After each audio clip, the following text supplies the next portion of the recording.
Hello, good morning everyone. Miyam puram pujilenga miyam from Zari. Miyam aise hujik se ngane iru thoe kaya tayi ngane iru thoe nasi se kaya gino haidi ne.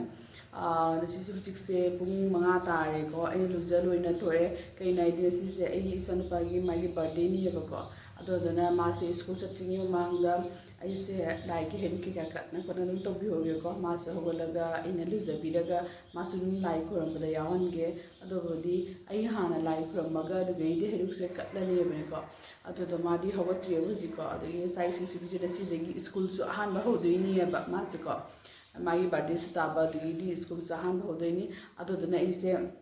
iru thokna ready oine loire ba ado mya hujik aise kya to ge lai khram ge to ni lai ru pas pura ma sam na ka to na tham me ba ko ado mya huji ai lai khram ma ge ado isar pa ge body se jam he jana chaw na dum ga to bo do mai na di to re je simple oine lai ru kat laga adi ge di mai school su ko saluni ado mya do mata mata ke to bo dum ne halake ado jam celebrate jam chaw na ga to bo to re simple oine ki to ma to bi ge angang se mai birthday ni hainum harau na chong na ga to bo ko adudagi dum ka tawna dum khara bari tawbirage ado myam dum yengminasi hadakse wakhal su inung su dungai tabam su dum ngonda leibani ne ko nungaite hadakse aduna myam dum makha tani yengminasi kamai kamai tawi hada ko ai lu sadagadi loire hojite lu idu ka tawna samma ju chotna dum punjana leire do je lai khram ma tawge myam makha tana mu yengminasi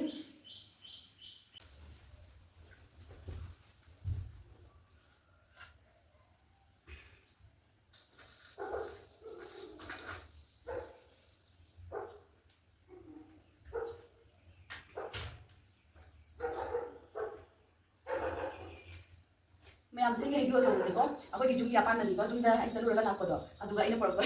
हे लगबनी में आम बालो को HEPA गमदना Kathore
ꯕꯁꯦ ꯂꯣꯏꯔꯦ ꯀꯩꯅꯣ ꯇꯧꯅ ꯀꯔꯤ ꯑꯗꯨꯝ simple ꯑꯣꯏꯅꯅꯦ ꯑꯗꯨꯝ ꯈꯔ ꯀꯠꯄꯤꯔꯦ ꯂꯥꯏ ꯍꯩꯔꯨꯛꯁꯦ ꯈꯔ ꯂꯩꯕꯤꯔꯒꯅꯦ ꯑꯗꯣ ꯂꯥꯏ ꯈꯨꯔꯨꯝꯕ ꯂꯣꯏꯔꯦ ꯏꯆꯥꯅꯨꯄꯥꯗꯤ ꯍꯧꯒꯠꯇ꯭ꯔꯤ ꯍꯧꯗꯣꯛꯑꯒꯤ ꯍꯧꯖꯤꯛ ꯁ꯭ꯀꯨꯜꯒꯤ ꯊꯦꯡꯈꯔꯦ ꯑꯗꯣ ꯂꯣꯏꯔꯒ ꯑꯩꯁꯦ ꯆꯥꯛ ꯏꯁꯤꯡꯁꯨ ꯆꯥꯛꯁꯨ ꯊꯣꯡꯗꯣꯏꯅꯦꯕꯀꯣ ꯑꯗꯨꯗꯒꯤꯗꯤ ꯃꯥꯒ ꯂꯣꯏꯅ ꯉꯁꯤꯗꯤ ꯁ꯭ꯀꯨꯜꯗ ꯑꯉꯥꯡꯁꯦ ꯕꯁꯇ ꯊꯥꯔꯨꯔꯦꯕꯀꯣ ꯑꯩꯈꯣꯏꯅ ꯑꯣꯏꯅ ꯊꯤꯟꯕ ꯆꯠꯂꯅꯤꯕ ꯉꯁꯤꯁꯦ ꯑꯗꯣ ꯃꯌꯥꯝ ꯌꯦꯡꯃꯤꯟꯅꯁꯤꯀꯣ ꯀꯃꯥꯏꯅ ꯇꯧꯋꯤ ꯃꯥꯒꯤ ꯂꯥꯏ ꯍꯩꯔꯨꯛꯁꯦ ꯁꯤꯒ ꯁꯤꯝꯄꯜ ꯑꯣꯏꯅ ꯈꯤꯇꯪ ꯀꯠꯄꯤꯔꯦ ꯌꯦꯡꯍꯜꯂꯒꯦꯀꯣ ꯃꯌꯥꯝꯁꯤꯒ ꯁꯤꯝꯄꯜ ꯑꯣꯏꯅ ꯀꯠꯂꯦ ꯑꯁꯤꯒꯤ ꯂꯐꯣꯏꯒ ꯑꯗꯒꯤ ꯍꯩꯒ꯭ꯔꯨꯒ ꯂꯦꯕꯨꯒꯁꯦꯀꯣ ꯑꯩꯈꯣꯏ ꯌꯨꯝꯒꯤ ꯑꯄꯥꯟꯕꯅꯦꯕꯀꯣ ꯍꯩꯔꯣꯟꯅꯤ ꯍꯥꯏꯔ ꯍꯩꯔꯣꯏꯅꯦ ꯀꯩꯅꯣꯝ ꯍꯥꯏꯌꯦꯕꯀꯣ ꯑꯗꯨꯗꯨꯅꯤ ꯑꯗꯒꯤ ꯁꯤꯁꯤꯡꯁꯤꯅ ꯑꯗꯨꯝ ꯕꯖꯥꯔꯗꯒꯤ ꯂꯩꯕꯅꯦꯕꯀꯣ ꯁꯤ ꯐ꯭ꯔꯨꯏꯠꯁ ꯃꯌꯥꯝꯁꯤꯡꯁꯦ ꯁꯨꯃꯥꯏꯅ ꯇꯧꯔꯒ ꯁꯤꯝꯄꯜ ꯑꯣꯏꯅ ꯀꯠꯄꯤꯔꯦ ꯃꯌꯥꯝꯗ ꯌꯦꯡꯃꯤꯟꯅꯁꯤꯀꯣ ꯏꯆꯥꯅꯨꯄꯥꯁꯦ ꯇꯨꯝꯃꯤ ꯈꯨꯇꯨꯝꯁꯦ ꯌꯦꯡꯉꯨ ꯀꯃꯥꯏꯅ ꯇꯨꯝꯃꯤꯅꯣ ꯍꯥꯏꯅ ꯃꯁꯤ ꯃꯥꯒꯤ ꯕꯥꯔꯗꯦꯅꯤ ꯀꯥꯏꯅ ꯃꯥ ꯈꯪꯗ꯭ꯔꯦ ꯀꯥꯎꯔꯕ ꯈꯪꯗꯦ ꯈꯨꯇꯨꯝꯁꯦ ꯌꯦꯡꯉꯨ ꯁ꯭ꯀꯨꯜꯁꯨ ꯁꯣꯝꯀꯥꯟꯗ ꯊꯦꯡꯈꯔꯦ ꯃꯆꯥ ꯁꯅꯥ ꯃꯆꯥ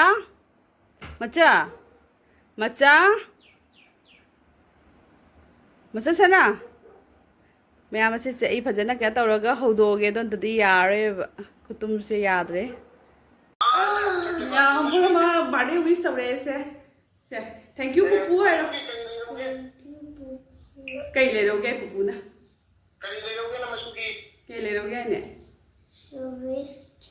ꯑꯣ ꯏꯁꯇ꯭ꯔꯣꯕꯦꯔꯤꯒꯤ ꯀꯦꯛ ꯍꯥꯏꯅꯦ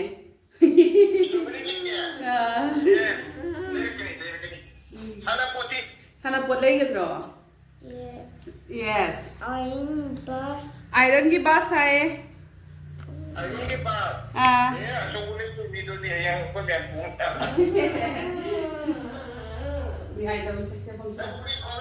ꯐꯨꯏ ꯈꯪꯒꯥꯎ ꯂꯩꯒꯗ꯭ꯔꯣ ꯐꯨꯏ ꯈꯪꯒꯥꯎ ꯂꯩꯔꯛꯀꯗ꯭ꯔꯣ ꯀꯞꯀꯅꯨꯗꯤ ꯅꯨꯡꯉꯥꯏꯀꯣ ꯕꯥꯔꯗꯦ ꯅꯪ ꯕꯥꯔꯗꯦꯅꯤ ꯈꯪꯗ꯭ꯔꯣ ꯄꯦꯟ ꯁꯥꯔꯠ ꯂꯩꯒꯗ꯭ꯔꯣ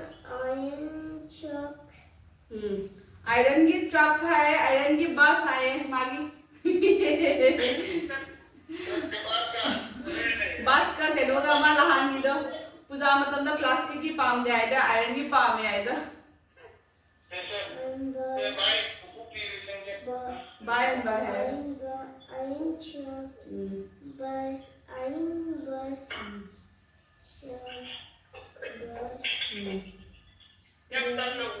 बुद्धि को तुम होगा लेकिन हो तो रही तू माम होई तो माम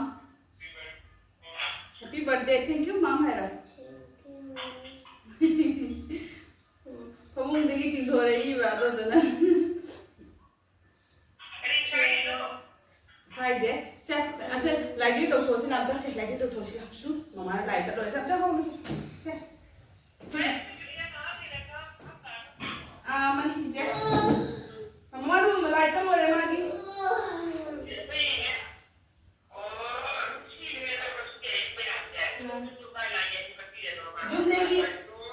जुमनेगी हैग्रू का लेबू से पड़े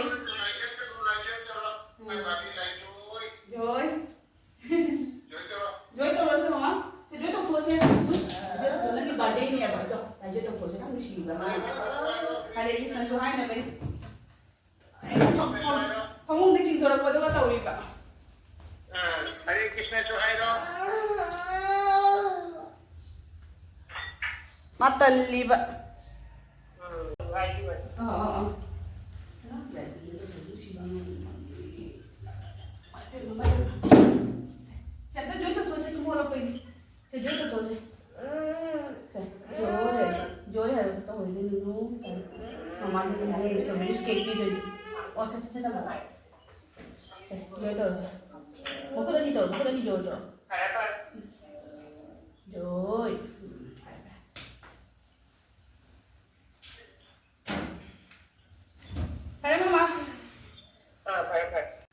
मैम कहते करी है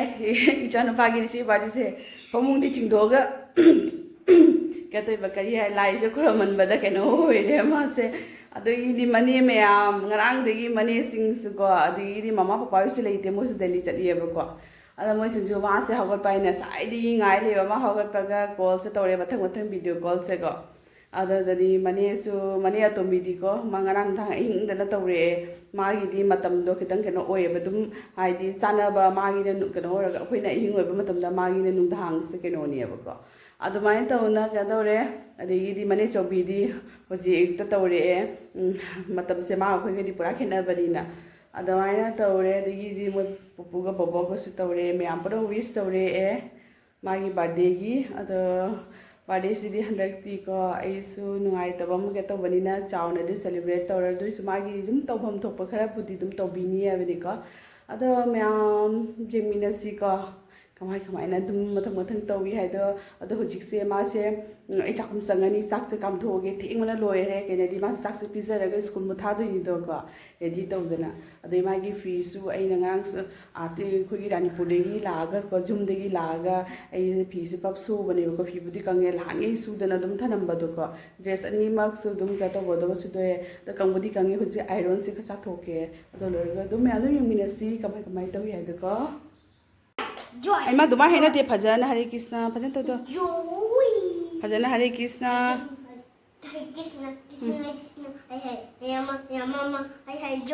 ꯑꯣꯀꯦ ꯍꯜꯂꯣ ꯃꯌꯥꯝ ꯏꯅꯥꯎꯁꯤꯡ ꯑꯩꯁꯦ ꯔꯦꯗꯤ ꯑꯣꯏ ꯂꯩꯔꯦ ꯑꯉꯥꯡꯁꯨ ꯄꯤꯖ ꯄꯤꯊꯛ ꯇꯧꯅ ꯄꯨꯔꯥ ꯄꯨꯝꯅꯃꯛ ꯔꯦꯗꯤ ꯑꯣꯏꯅ ꯂꯣꯏꯔꯦ ꯍꯧꯖꯤꯛ ꯁ꯭ꯀꯨꯜꯒꯤ ꯊꯣꯛꯇ꯭ꯔꯦ ꯁ꯭ꯀꯨꯜꯒꯤ ꯊꯣꯛꯄꯁꯤꯒꯅꯦ ꯃꯥꯒꯤ ꯁ꯭ꯀꯨꯜꯗꯅꯦ ꯄꯤꯅꯕꯒꯤ ꯀꯩꯅꯣꯁꯦ ꯀꯔꯤ ꯌꯥꯏ ꯑꯁꯤꯒꯤ ꯕꯨꯛꯁ ꯑꯃ ꯄꯤꯔꯅꯦꯕꯀꯣ ꯑꯗꯨꯗꯒꯤꯗꯤ ꯀꯩꯅꯣꯒ ꯀꯤꯠꯀꯦꯠꯀꯤ ꯑꯁꯤꯒꯤ ꯕꯣꯛꯁꯁꯦꯀꯣ ꯑꯗꯨꯗꯨꯒ ꯇꯧꯔꯒ ꯄꯤꯔꯅꯤ It's my birthday ticket. Yeah, it's your birthday. ꯑꯗꯨꯗꯒꯤꯗꯤ ꯑꯁꯤꯒꯤ ꯀꯤꯠꯀꯦꯠꯀꯤ ꯀꯩꯅꯣꯁꯦ ꯑꯃ ꯄꯤꯔꯅꯤ ꯑꯗꯨꯗꯒꯤꯗꯤ ꯑꯁꯤꯒꯤ ꯕꯨꯛꯁ ꯑꯃ ꯄꯤꯔꯅꯦꯕꯀꯣ ꯁ꯭ꯀꯨꯜꯗꯅꯤꯀꯣ ꯑꯇꯩꯗꯤ ꯁ꯭ꯀꯨꯜꯗ ꯑꯇꯩꯗꯤ ꯀꯩꯊꯨꯝꯕꯣ ꯀꯦꯛ ꯅꯨꯡꯄꯤꯅ ꯁꯦꯂꯦꯕ꯭ꯔꯦꯠ ꯀꯩꯝ ꯇꯧꯕ ꯌꯥꯗꯦꯕꯀꯣ ꯃꯣꯏꯁꯦ ꯑꯉꯥꯡꯁꯤꯡ ꯃꯥꯒꯤ ꯀ꯭ꯂꯥꯁꯃꯦꯠꯀꯤꯁꯤꯡꯗꯨꯒ ꯑꯗꯨꯒ ꯆꯣꯀ꯭ꯂꯦꯠꯁꯦ ꯆꯦꯟꯕꯒꯤ ꯃꯥꯒꯤ ꯇꯤꯆꯔꯁꯤꯡ ꯃꯥꯒꯤ ꯃꯥꯁꯤ ꯀꯩꯀꯥ ꯂꯩꯗꯅꯀꯣ ꯑꯗꯨꯒꯤ ꯑꯗꯨꯝ ꯆꯥꯎꯅ ꯑꯩꯅ ꯀꯤꯠꯀꯦꯠꯁꯦ ꯂꯧꯔꯦ ꯑꯗꯨꯗꯒꯤꯗꯤ ꯁꯦ ꯕꯨꯛꯁꯦꯒ ꯑꯗꯨꯗꯤ ꯃꯌꯥꯝꯁꯤꯅꯁꯨ ꯍꯧꯖꯤꯛꯁꯦ ꯑꯩ ꯊꯣꯛꯑꯒꯦ ꯇꯧꯔꯤ ꯉꯁꯤꯁꯤꯗꯤ ꯕꯥꯁ ꯊꯥꯔꯣꯏ ꯗꯥꯏꯔꯦꯛ ꯁ꯭ꯀꯨꯜꯗ ꯑꯣꯏꯅ ꯊꯤꯜꯂꯨꯔꯅꯦꯕꯀꯣ ꯑꯗꯨ ꯃꯌꯥꯝꯗꯨ ꯌꯦꯡꯃꯤꯟꯅꯁꯤꯀꯣ ꯑꯗꯨ ꯇꯧꯕꯁꯦ ꯃꯌꯥꯝ ꯑꯩꯈꯣꯏꯁꯦ ꯊꯣꯛꯂꯛꯑꯦ ꯌꯨꯝꯗꯒꯤ ꯇꯧꯕꯗꯤ ꯑꯩꯈꯣꯏ ꯒꯥꯔꯤꯗꯅꯤ ꯑꯩꯈꯣꯏꯁꯦ ꯆꯠꯂꯤ ꯍꯥꯏ ꯃꯌꯥꯝ ꯍꯥꯏꯅ ꯕꯕꯥ Hi, ma'am. Okay, the mosquito checking. ꯑꯩꯈꯣꯏ ꯇꯟꯕꯨꯁꯀꯣ ꯆꯠꯂꯤ ꯑꯗꯣ ꯃꯌꯥꯝ ꯍꯧꯖꯤꯛꯁꯦ ꯑꯩꯈꯣꯏ ꯒꯥꯔꯤꯗꯅꯤ Mama, what ꯑꯗꯨꯝ are ꯑꯥꯗ three ꯁ꯭ꯀꯨꯜ bands? ꯌꯧꯔꯒꯁꯨ ꯀꯥꯞꯄ ꯌꯥꯔꯒꯗꯤ ꯀꯥꯞꯄꯛꯀꯦ ꯅꯠꯇ꯭ꯔ ꯌꯥꯗ꯭ꯔꯒꯅ ꯀꯥꯞꯄꯛꯑꯔꯣꯏ ꯑꯗꯣ ꯃꯌꯥꯝ ꯑꯗꯨꯝ ꯌꯦꯡꯃꯤꯟꯅꯁꯤ ꯕꯕꯥ ꯖꯣꯏ ꯇꯧꯊꯣꯛꯑꯁꯤꯒ Joy. Joy Mama said when we check this class. ꯑꯁꯤ ꯀ꯭ꯂꯥꯁꯁꯤꯗ ꯅꯠꯇꯦ ꯅꯪ ꯇꯝꯃꯤꯁꯦ ꯁꯤ ꯁ꯭ꯀꯨꯜꯁꯤꯗ ꯅꯠꯇꯦ Why? ꯏꯆꯥꯅꯨꯄꯥꯒꯤ ꯁ꯭ꯀꯨꯜ ꯌꯧꯔꯦ ꯁ꯭ꯀꯨꯜꯁꯦ ꯌꯧꯔꯦ ꯁꯤꯗ ꯂꯩꯔꯦ ꯏꯆꯥꯅꯨꯄꯥꯒꯤ ꯁ꯭ꯀꯨꯜ ꯌꯧꯔꯦ ꯍꯧꯖꯤꯛ ꯀꯨꯝꯊꯔꯅꯤ ꯍꯧꯖꯤꯛ ꯁꯤꯗ ꯃꯌꯥꯝ ꯏꯆꯥꯅꯨꯄꯥꯁꯦ ꯁ꯭ꯀꯨꯜꯗꯒꯤ ꯂꯧꯔꯦ ꯃꯥ ꯍꯧꯖꯤꯛ ꯀꯤꯟꯗꯔ ꯖꯣꯏ ꯆꯥꯔꯤ ꯃꯥ ꯀꯤꯟꯗꯔ ꯖꯣꯏ ꯂꯩꯕꯤꯔꯝꯃꯨ ꯍꯥꯏꯅꯅꯦ ꯑꯗꯨꯗꯣ ꯍꯧꯖꯤꯛ ꯃꯃꯥꯡꯗ ꯇ꯭ꯔꯥꯐꯤꯛ ꯖꯥꯝꯅ ꯁ꯭ꯀꯨꯜꯒꯤ ꯒꯥꯔꯤ ꯃꯌꯥꯝ ꯑꯉꯥꯡꯁꯤꯡ ꯂꯧ ꯂꯥꯛꯅꯕꯒꯤ ꯀꯩꯅꯣ ꯇꯧꯅꯕꯒꯤ ꯃꯌꯥꯝ ꯄꯤꯛꯊꯅ ꯂꯩꯔꯦ ꯑꯗꯣ ꯃꯌꯥꯝ ꯍꯧꯖꯤꯛꯁꯦ ꯑꯩꯈꯣꯏꯁꯦ ꯌꯨꯝꯗ ꯆꯠꯂꯅꯤ ꯑꯗꯒꯤꯗꯤ ꯑꯗꯨꯝ ꯀꯩ ꯇꯧꯕꯗꯣ ꯑꯗꯨꯝ ꯃꯊꯪ ꯑꯗꯨꯝ ꯁꯤꯌꯔ ꯇꯧꯔꯛꯀꯦ ꯃꯃꯥꯡꯗ ꯒꯥꯔꯤ ꯃꯌꯥꯝ ꯄꯤꯛꯊꯅ ꯂꯩ ꯁꯤ ꯃꯃꯥꯡꯗꯁꯨ ꯃꯌꯥꯝ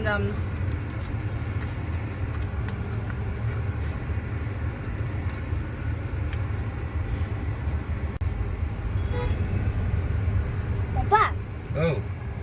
Sing a ꯃꯌꯥꯝ ꯑꯩ ꯍꯧꯖꯤꯛꯁꯦ ꯀꯣ ꯏꯆꯥꯅꯨꯄꯥ ꯇꯨꯝꯍꯜꯂꯝꯃꯦ ꯑꯗꯒꯤꯗꯤ ꯑꯩꯈꯣꯏ ꯃꯊꯛꯀꯤ ꯏꯆꯦꯗ ꯁꯪꯕꯤꯌꯨ ꯍꯥꯏꯅ ꯀꯌꯥ ꯇꯧꯔꯝꯃꯦꯀꯣ ꯁꯪꯕꯤꯌꯨ ꯍꯥꯏꯅ ꯊꯝꯕꯤꯔꯝꯃꯦ ꯊꯅꯝꯃꯦ ꯑꯗꯨꯗꯣ ꯑꯩꯁꯦ ꯍꯧꯖꯤꯛꯁꯦꯀꯣ ꯕꯖꯥꯔ ꯆꯠꯇꯣꯏꯅꯤ ꯑꯩꯁꯨ ꯑꯩꯒꯤ ꯊꯣꯛꯄ ꯃꯥꯒꯤ ꯑꯃ ꯗꯥꯄꯤꯇꯝꯁꯨ ꯃꯥꯒꯤ ꯊꯣꯛꯄ ꯃꯥꯒꯤ ꯑꯃ ꯑꯩꯈꯣꯏꯅꯤꯁꯦ ꯇꯣꯉꯥꯟꯅꯅꯦꯕꯀꯣ ꯌꯥꯝꯅꯕꯨꯗꯤ ꯁꯦꯂꯦꯕ꯭ꯔꯦꯠꯄꯨꯗꯤ ꯇꯧꯗ꯭ꯔꯁꯨꯀꯣ ꯑꯗꯨꯝ ꯈꯤꯇꯪ ꯑꯩꯈꯣꯏꯒꯤ ꯑꯇꯩ ꯏꯆꯦꯁꯤꯡ ꯑꯗꯒꯤꯗꯤ ꯑꯩꯈꯣꯏ ꯑꯉꯥꯡꯁꯤꯡꯒꯤꯒ ꯆꯥꯅꯕꯤꯒꯤꯅꯦꯀꯣ ꯑꯗꯣ ꯃꯌꯥꯝ ꯍꯧꯖꯤꯛꯁꯦ ꯑꯩꯁꯦ ꯀꯦꯛ ꯂꯧꯒꯦ ꯆꯠꯀꯦ ꯇꯧꯕꯅꯦꯕꯀꯣ ꯑꯗꯣ ꯀꯦꯛ ꯂꯧꯒꯦ ꯆꯠꯀꯦ ꯇꯧꯕꯅꯤ ꯑꯗꯣ ꯍꯧꯖꯤꯛ ꯊꯣꯛꯂꯛꯑꯦ ꯑꯗꯣ ꯃꯌꯥꯝ ꯑꯗꯨꯝ ꯌꯦꯡꯃꯤꯟꯅꯁꯤ ꯏꯆꯥꯅꯨꯄꯥꯁꯦ ꯏꯆꯥꯅꯨꯄꯥꯒꯤ ꯕꯣꯏꯁ ꯕꯦꯀꯔꯗꯒꯤ ꯃꯥꯒꯤ ꯀꯦꯛ ꯂꯧꯕꯤꯕ ꯂꯥꯛꯏꯕꯅꯦ ꯑꯣꯔꯗꯔ ꯇꯧꯔꯝꯕꯗꯣꯀꯣ ꯑꯗꯨꯗꯣ ꯁꯤꯒꯤ ꯀꯩꯅꯣ ꯈꯔꯁꯨ ꯂꯧꯕꯤꯒꯦ ꯆꯥꯅꯕ ꯄꯦꯇꯤꯁ ꯈꯔꯁꯨꯀꯣ ꯑꯗꯣ ꯃꯌꯥꯝ ꯑꯗꯨꯝ ꯌꯦꯡꯃꯤꯟꯅꯁꯤ ꯃꯌꯥꯝ ꯏꯆꯥꯅꯨꯄꯥꯒꯤ ꯃꯥꯒꯤ ꯕꯥꯔꯗꯦꯒꯤꯁꯦ ꯁꯨꯃꯥꯏꯅ ꯑꯗꯨꯝ ꯁꯖꯥꯏꯕꯤꯔꯦ ꯑꯁꯨꯃꯥꯏꯅꯒ ꯕꯂꯨꯟꯁ ꯅꯦꯈꯣ ꯋꯦꯠ ꯕꯕꯥ ꯕꯦꯂꯨꯟꯁꯀ ꯊꯦꯠꯀꯅꯤ ꯈꯣꯠꯀꯅꯤ ꯀꯔꯤꯝ ꯇꯧꯗꯦꯕꯀꯣ ꯀꯔꯤꯝ ꯄ꯭ꯂꯥꯅꯤꯡ ꯂꯩꯇꯦ ꯈꯨꯗꯛꯇ ꯃꯥꯅ ꯕꯂꯨꯟ ꯁꯦꯠꯄꯤꯌꯨ ꯇꯧꯕꯤꯌꯨ ꯍꯥꯏꯅ ꯀꯞꯄꯗꯨꯒꯀꯣ ꯑꯗꯣ ꯂꯩꯔꯨꯔꯒ ꯑꯗꯨꯝ ꯁꯨꯃꯥꯏꯅ ꯑꯗꯨꯝ ꯇꯧꯕꯤꯔꯦꯕ ꯁꯖꯥꯏꯕꯤꯔꯦꯕ ꯃꯥꯒꯤꯁꯦꯀꯣ ꯀꯩꯁꯨꯝ ꯀꯔꯤꯝꯐꯧ ꯁꯨꯃꯥꯏꯅ ꯇꯧꯅꯤꯒ ꯑꯦꯔꯦꯟꯖꯃꯦꯟꯒ ꯀꯔꯤꯝ ꯂꯩ ꯄꯣꯠ ꯅꯠꯇꯦꯕꯅꯦꯀꯣ ꯈꯨꯗꯛꯇ ꯇꯧꯕ ꯉꯥꯛꯇꯅꯤ ꯃꯥꯒꯤꯁꯦ ꯁꯨꯃꯥꯏꯅ ꯃꯥ ꯍꯔꯥꯎꯕꯅ ꯂꯣꯏꯔꯦ ꯁꯨꯃꯥꯏꯅ ꯇꯧꯕꯗꯒꯤ ꯑꯗꯣ ꯃꯌꯥꯝ ꯑꯗꯨꯝ ꯌꯦꯡꯃꯤꯟꯅꯁꯤ ꯃꯌꯥꯝ ꯏꯆꯥꯅꯨꯄꯥꯁꯦ ꯃꯥꯒꯤ ꯕꯥꯔꯗꯦꯒꯤꯅꯤ ꯍꯥꯏꯅ ꯃꯥꯒꯤ ꯁꯨꯁ ꯑꯍꯟꯕ Tommy sus kalse uppe adi jeans ka che tauna foot ka che tauna gari ga si ge ai dum simple loina dum kano ma hape no se pi ga to bi ga to ma na si set ka ne an tawre ada me am so mai na tori chan pa se am ta hairo se hi tora sana hi hairo hi tori se je ai se kitchen da ni ko kitchen da echanupagi kena tongna bagi sigane kena tawre kari ai ya kena tawgi ai da capsicum ga adagi di onion ga thokna leire chili chicken to bi ga na kama chili chicken chani ni ai adagi di chicken se tongana tawdi ne ba siga marinate tongna le ga ai food color di hap te ko ase chili chicken tongna bagi se marinate tongna thamme adagi sigana thau thagale adagi asiga su chicken thong bagi ada siga su chicken leire ase se thong doi ni ai huji gi dona chili chicken to doi ni adai sigana nga su leire ko nga su leire tawna bagi pagi birthday cake se siga leire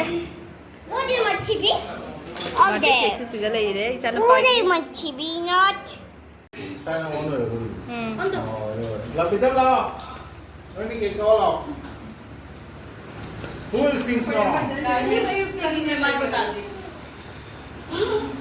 Kita TV से करना ढूंढ ले जो ऐसे था ले लो ना my mummy का तो था को देना तो रो माय मम्मी के बर्थडे से हम था मम्मी आते मुझे मैं वीडियो तो आते मुझे Today is Susie's birthday. We have happy birthday, baby. Oh, Neil feels left out. Neil, come meet me. Aku dengan tu, very soft. Happy birthday to you.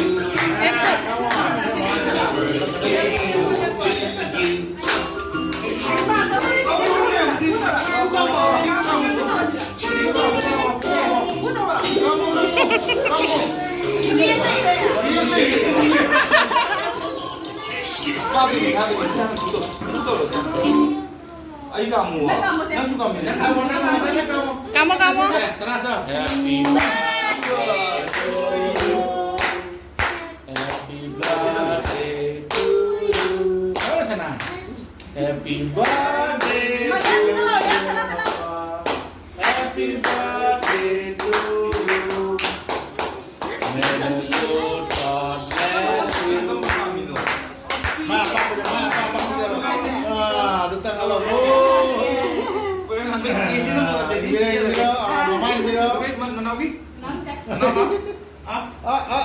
mamain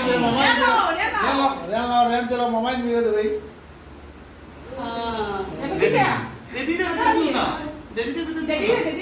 jadi miro mungkin bide Mami tu video. give miro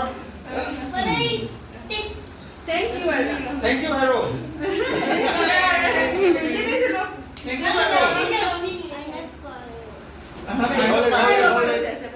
Laura thank you say thank you Guy, guy. oh you want this you will have all it's all yours Mama, Mama, ready? Sit down. Mama, go. ai cake kena tawre It's in my